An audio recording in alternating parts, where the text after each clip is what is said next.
जेंना बिसायख'थिखौनो सिमा जानाय बेफोर दासिमहालागै जाफुङाखै आरो फारसेथिं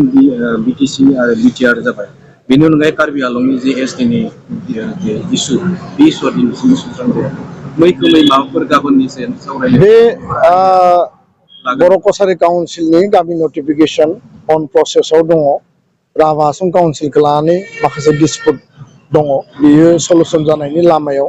बिनि थाखाय गिबि मन्त्रि लेभेलाव आरो मन्त्रि हरखावग्रा ब्रह्म रनज पेगुनि लेभेलाव सावरायबाय थानाया जादों इउबिपिअ एबसु बर' कसारि काउन्सिल बिटिआर काउन्सिल एडभाइजरि कमिटि दङ बे लेभेलावबो बेखौ रायलायबाय थानाय जादों बेयो खोब खम समनि गेजेराव समाधाननि लामायाव फैगोन कार्बि आंलंनि एसटि हिलनि मेटारा हम डिपार्टमेन्टनिफ्राय ट्राइबेल एफेयार्स डिपार्टमेन्ट बे लेभेलाव बेयो दा सहैनानै दङ टेबोलाव बिनि थाखाय बिबेसना खालामबाय थानाय जादों आरो नखर मन्त्रि अमित शाह बिथाङा बिनि सायाव